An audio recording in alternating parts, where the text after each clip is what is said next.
Hey, Rosebuds. I know I'm super late. I was out hanging with the family.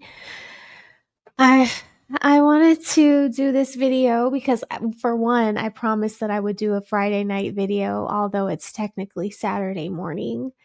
But with all of the drama going on with Dr. Cheyenne Bryant and the things that we've been hearing from like the Paul Pierces and the Corey Holcombs, I've been like reading and researching a lot of different things that come along with female therapists and the science of psychology and things like that. And I came across this video today that I thought was interesting because while we are all questioning Dr. Cheyenne Bryant's credentials in this story that I'm about to share with you all today, in this story, the woman has all of the credentials and is still out of her mind. So when you hear Corey Holcomb talk about the mental health of these women who get online and sort of, preach this like healing or this commercialized healing and this perfectly marketed feminism, it just the delusion of it all makes you think that they are going crazy. So I feel Corey Holcomb on this so much. And this story here, I think kind of leans into what he's been saying for these past few months while we've been talking about this alleged doctor, Cheyenne Bryant. Okay. So we're going to start this video at 22 well, at 3 minutes, right? We're at 3 minutes in this video and, but I'm gonna drop the link to the video in the description box so that you all can watch it from beginning to end, maybe even give this, channel a subscribe and check out some of their other videos. This story is about a guy named Jamie, okay? And he was messing with or had a previous lover who was a family therapist. Okay. And that was her profession. Okay. So I'm going to let this go and stop it along the way so that we can talk about what the heck. Okay. Here we go. Jaime Alejandro Rockett was simply a man trying to build something good. He was a husband, father, and a grandfather. At 53 years old, Jaime had become a fixture in Dallas.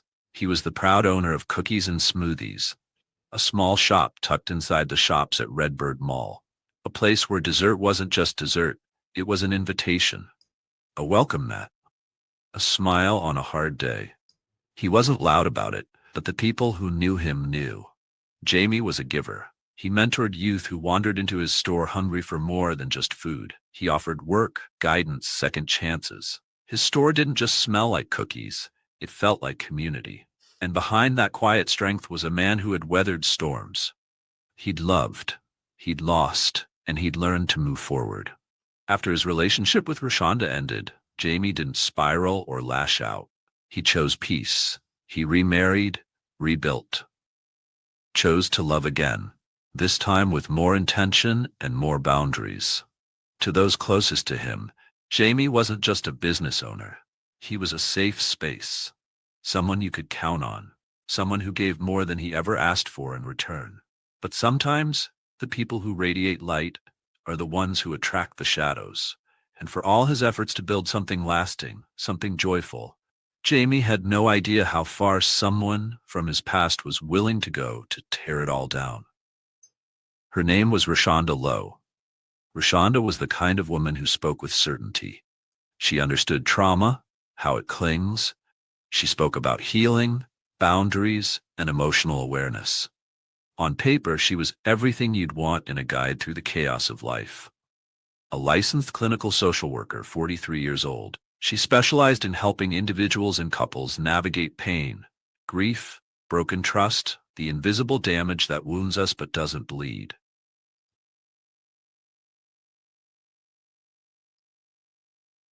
Let that wash over you, okay? She is a family therapist, and you just heard all of the things that she specializes in, okay? To her clients, Rashonda was calming. To colleagues, she was competent. To strangers, she was impressive. She had a master's degree, a counseling practice, and a reputation built on understanding people at their most vulnerable. But what no one could see, what few ever do, is what happens when the healer refuses to heal themselves. Because while Rashonda spent her days helping others process emotion, her own was festering. The things she taught, emotional regulation, detachment, mindfulness, began to erode under the weight of her personal life. In the end, Rashonda Lowe wasn't just a therapist. She was a warning that even the most self-aware people can break if they refuse to face the pain they carry. When Jaime and Rashonda first met, there was no lightning bolt, no instant chaos. It was slower than that, a hopeful pairing of two people who had been through enough to appreciate something calm. He had just come out of a chapter that tested him. She was, in her own words, still healing. From the outside, it seemed promising. A steady man with quiet strength, a therapist with emotional depth, two adults who understood loss and were ready to grow. But growth requires truth, and underneath their connection, cracks had already formed. Rashonda, by all accounts, wanted a partner who would not only love her, but love her children as his own. And in a way, Jaime did, but maybe not the way she needed. In a heartfelt post shared by a man who dated her before she ever met Jaime, there's a telling line. She'd vent about how Jaime spending money on her, but don't do anything for her kids. I did a lot with her kids. Her son lost his father. Her daughter invited me to donuts. Those words aren't just complaints. They're a window into the unresolved pain Rashonda carried into every relationship. She wasn't just asking for love. She was demanding repair. And when Jaime couldn't meet that unspoken expectation, resentment began to settle in. But Jaime didn't lash out. He didn't escalate. He moved on. Quietly, gently, deliberately. He remarried, tried to live in peace, but Rashonda didn't. She stayed tethered, emotionally entangled, spiritually unsettled. Their breakup wasn't tabloid-worthy. There were no arrests, no viral fights, just a slow, simmering distance that masked something far more dangerous than anyone could see. Because while Jaime turned the page, Rashonda was still staring at the last chapter, rewriting it in her mind, over and over, until love turned into loss and loss curdled into obsession. When her relationship with Jaime ended, something in her shifted.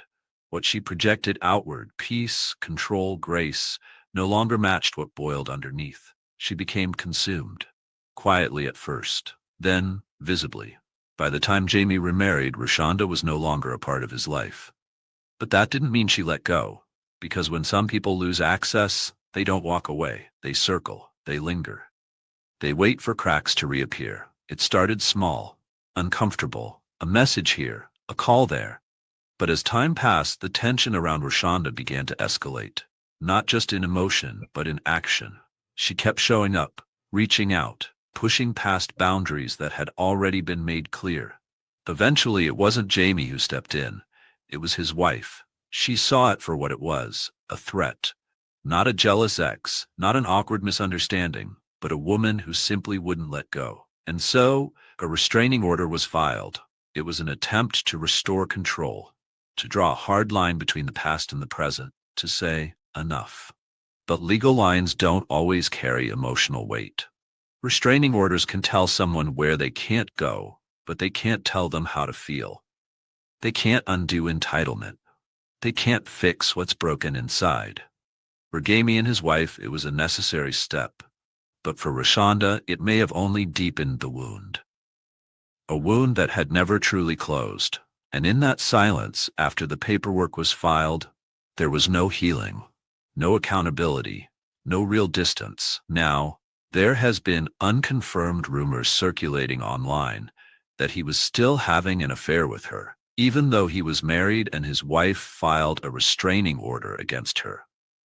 Most of the rumors are that he was stringing her along, While I can't confirm or deny that, I will say that knowing he was married, she already knew she was always second choice.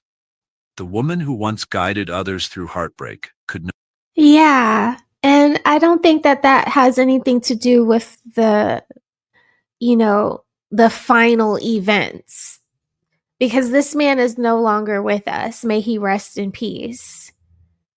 You know, I don't think that that has anything to do with it. Maybe he was, I'm not even going to say he was stringing her along, but maybe he was being nice to her, understanding that maybe she didn't accept that he had moved on and got remarried. And, he's just trying to help her mend her broken heart. I can see the guy having some empathy and, being kind to her as he's telling her, you've got to move on. I've moved on already. I've remarried. You're going to find someone you're going to move on to. Like, guys are not, heartless pigs, so I'm sure if they shared something special, which they did, they had been married before or in a relationship before. If she's taking his new relationship hard, if she's having a hard time accepting it, I'm pretty sure before the new girlfriend or the new wife filed that restraining order against her, I'm sure he was trying to get her to back off.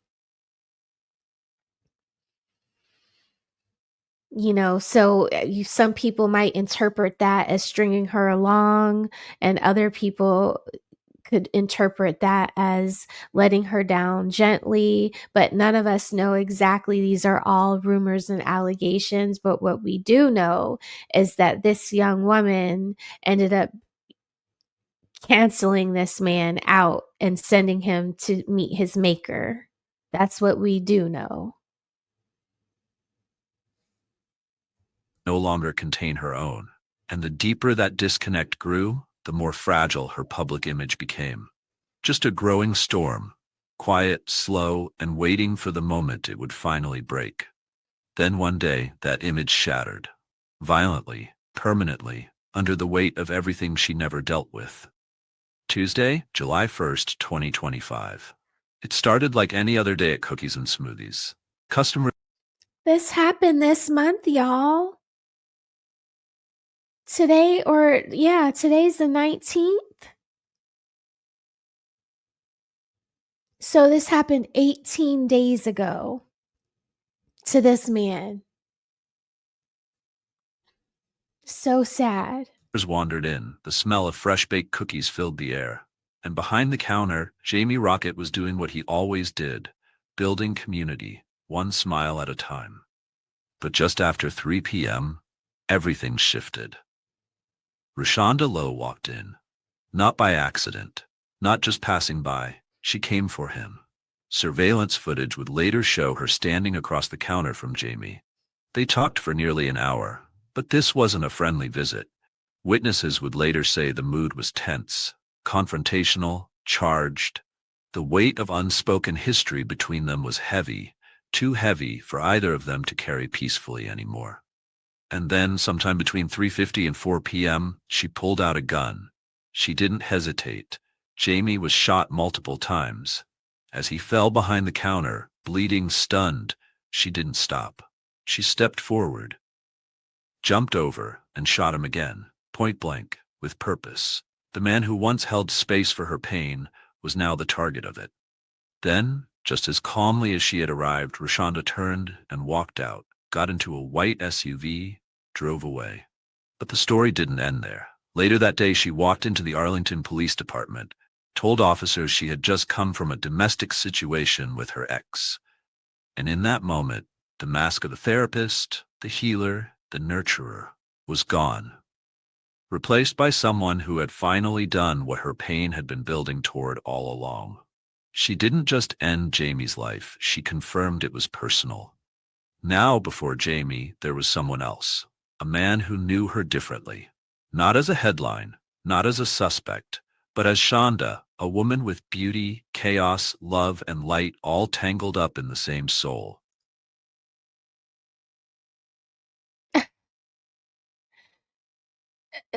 I get that, like, the people that do bad things, they have a good side and a bad side. So even though they've done something bad to you, they might not have necessarily done anything bad or egregious to other people. So people look at them like, oh, how could she? Oh, she would never. But I feel like it's in such poor taste to talk about how this woman just offed this man, and now to bring in comments from a guy that she randomly dated on Facebook that sounds like the biggest simp in the world. Listen to this. He wasn't her therapist, he wasn't her victim, he was her partner once. And in a deeply personal post shared on Facebook after her arrest, he tried to make sense of it all. When he had Rashonda Lowe and I had Shonda Lowe, I was in the process of healing a broken version of a beautiful soul, being consistent, caring, thoughtful, and firmly stern on key aspects in the relationship. I was always there when she needed anything. Financially, conversations, advice, adventures, a figure for the kids. When he had Rashonda Lowe and I had Shonda Lowe, I was in the process of healing a broken version of a beautiful soul, being consistent, caring, thoughtful, and firmly stern on key aspects in the relationship. What? Is he blaming this other man for his own passing? It sounds like this is a loaded GUN. Like, what is he saying here when he had Rashonda Lowe and I had Shonda Lowe? It's like, what? What? The vibe is kind of weird here. Like, this man is no longer with us because Shonda or Rashonda decided to end his life. He says, I was always there when she needed anything financially, conversations, advice, adventures, a father figure for her kids. That's why she didn't want you, bro. That's why she was pining for, mad and sad over the cookie smoothie guy with all the swagger. So is that why you're sitting up here jealous, writing this weird message on Facebook? But I couldn't give her the correct form of love that she needed and required. Because I was No. 3 years in after my divorce and I didn't fully heal properly. Okay. So we separated on good terms. A handful of toxic situations happened. Cops being called, a little of harassment, and a cussing out that I won't ever forget. But an apology was given to me after all that. And we remained friends for a minute until she met the man she killed. And she took a dark turn. Her energy was draining. This guy moved in with her for a while. We found out later he was having a house built. She never would call me at night or in the evening time. It was always between her sessions as a therapist.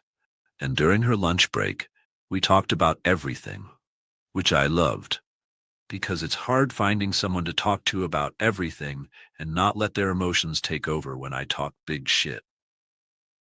But every time at night, I'm blocked. Morning time, I'm unblocked. Never a text message, always a phone call. And she'd vent about how dude was spending money on her, but don't do anything for her kids. She said she told him her ex, me, did a lot with her kids. I did. I enjoyed her family. Her son lost his father, and I could relate. I lost mine too. I tried reaching out to him, but he was tough. Made me think, was I the same way coming up? Not being connected to anyone besides your mom, and watching your siblings interact with someone who cares about them. And her daughter was a sweetheart, invited me to donuts with dads. I took off work to do that. She loved that I showed up, and I'm glad I got to experience it. Dating a therapist opened my eyes to a lot of things. Shonda taught me a lot, especially about energy and karma. Her energy was glowing, and it was beautiful. It had its thunderstorms over it too, but it didn't get to be too much. There's no rage. Dating a therapist opened my eyes to a lot of things. Shonda taught me a lot, especially about energy and karma. I feel like this man is taking shots at the man that is now deceased. Is he trying to say that it was this man's karma that landed him in the position he wound up in with Shonda behind the trigger? It's so weird to me. This whole little thing. It's like he's doing extra simping for her. And she did this horrible thing that, I mean, there's nothing that justifies doing this to somebody. No matter how this man treated her, if he was treating her like a jump off and that's on all Shonda was to him, like Shonda could have walked away and just, picked up her face and moved on. She didn't have to go, you know, break the restraining order that was against her, that this man went out and took the extra time to go out and file the paperwork, which didn't protect him, because she wasn't, a piece of paper wasn't going to stop her from doing what she ended up doing, which was taking him out. In those words, no blame, just heartbreak and reflection and confusion wrapped in grief. He didn't write to clear her name. He wrote because he saw her before she became this. He saw the storm before it broke. He held her hand through parts of it, but in the end, he had to let go. And now, standing in the aftermath of what she's done, he's left asking the same question the world is now forced to ask. How does someone so full of light end up taking someone else's forever away? There are no easy answers, just a trail of pain, a shattered family, two children who once looked up to her, now left with nothing but silence, and the memory of a man who didn't deserve to die. The news spread fast. A shooting at the shops at Redbird, a man gunned down in his own business. But when the identity of the suspect came out, shock turned into disbelief. A therapist? Rashonda Lowe? The woman who built a life helping others manage pain, now the face of unbearable tragedy. The mall closed its doors that evening, not for maintenance, not for renovations, but for mourning. Retailers who shared the same hallway as Jaime's shop left flowers taped to the gate, notes written in marker. Simple words: rest in peace, Mr. Rokkett. You always believed in me. Thank you for your light. Because Jaime wasn't just another merchant. He was part of the fabric of that place, someone people looked for, even if they didn't need a cookie. And now, he was gone. Tonight, the family and friends of a longtime business owner at the shops at Redbird say there is now a huge void in their shopping center and hearts after police say he was shot and killed by his ex-girlfriend. As NBC5's Shannon Miller explains, the man had already tried to protect himself from his ex.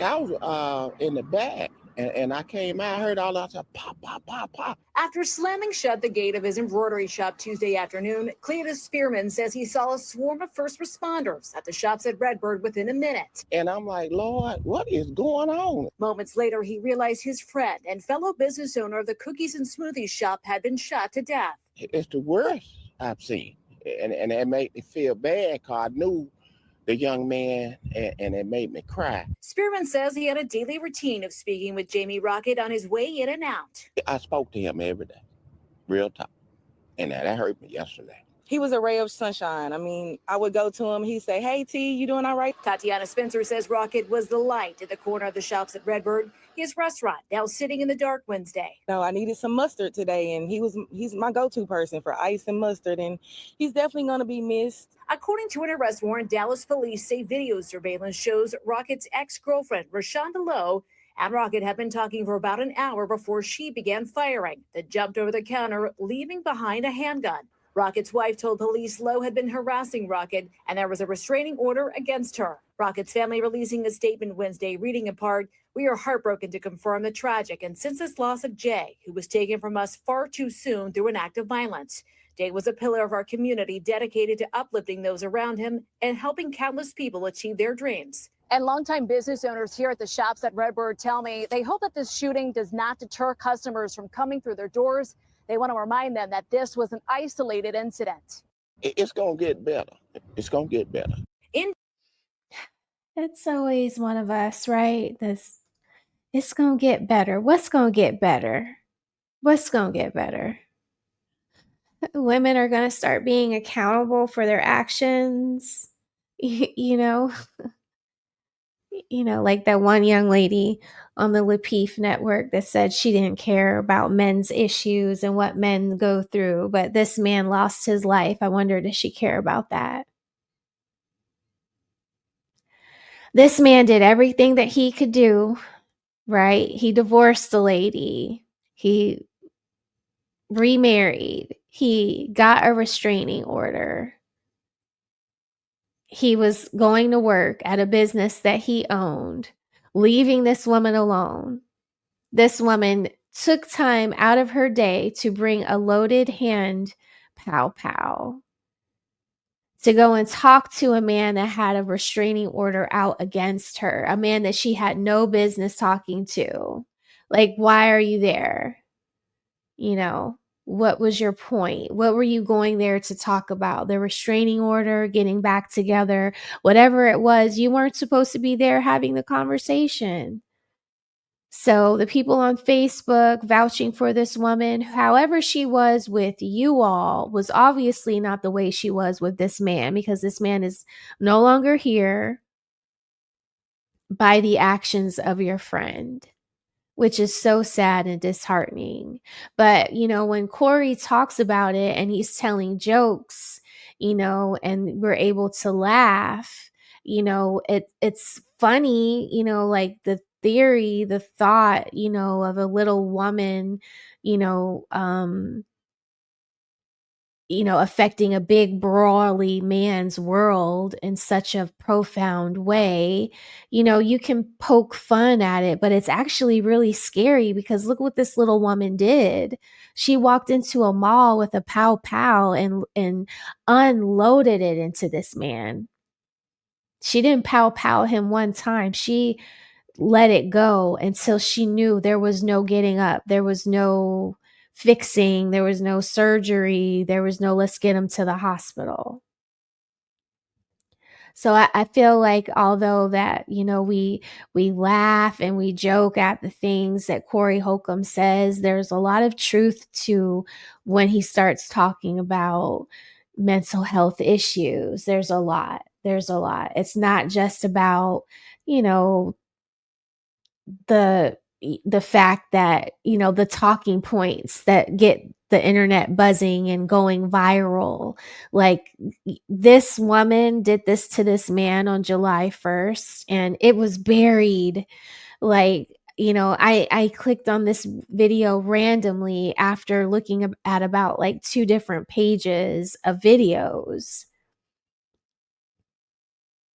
So this didn't go viral, but Paul Pierce calling out Dr. Cheyenne Bryant has gone viral, which then makes Corey go viral again, because of the things that, the ways that she's behaving, he's already called out. And like, you can see it every day, the mental health of these women. They get up here, they talk a good game, they're marketed, they look the part, they talk the part, but then they're going and they're pow-powing their ex-husbands in the mall when their ex-husbands and boyfriends are working. Like, these women are unraveling. And I think that although we joke, it's really serious.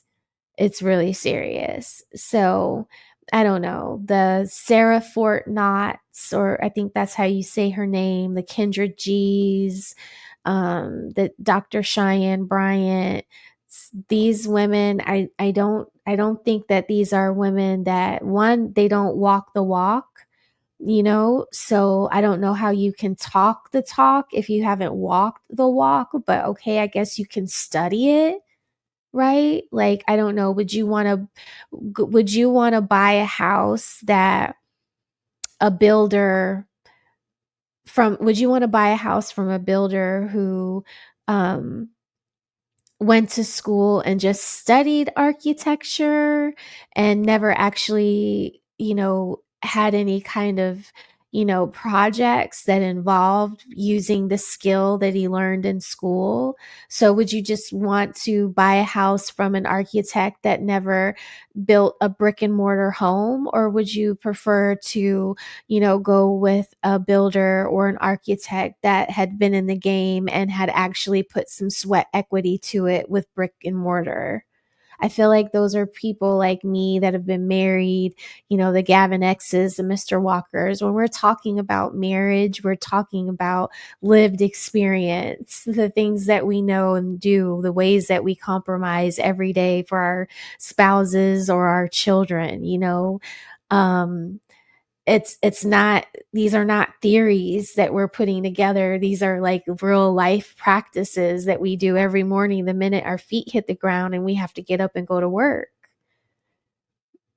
and then this lady is a therapist and she's not having any kind of real life success in her love life, yet she's counseling couples.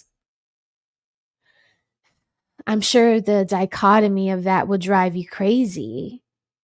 Which obviously it did, because this is the action she took against her ex-boyfriend that put a restraining order against her. She went out there and pow-powed him to deletion. Super sad. So, for all of the people that, get upset with Corey Holcomb for trying to hold these women accountable for the lies that they tell or the half-truths that they tell, it's not, I don't think it's tearing anybody down. I think it's just trying to highlight problems that lead to bigger issues. That's what I think. I don't know. You all tell me. Tell me what you think in the comments. I would love to see what you thought about this video. We definitely, I feel sorry for that guy, Mr. Rokkett. May you rest in peace. You deserve better than that. To your wife and your family, I hope that you all get justice for the loss of your loved one. Yeah, that's all I can say about that. It's very sad. It's very sad. So, yeah, that's my video for tonight, you all. I'm sorry I didn't do a live. I hope this video touches you. If you've made it this far, drop a rosebud comment. Drop a rosebud in the comment section. Again, I'll drop the video in the description box so that you guys can go out and check out the full video and see what else they have over there that you all might like. I'll see you all tomorrow night or tonight, right? Because it's Saturday morning. So I'll see you guys later on tonight at 8:30 on the Cart Before the Horses channel for the Regal Rumble. Okay, y'all be sweet to each other. All right, and I'll see you in the next video. Bye.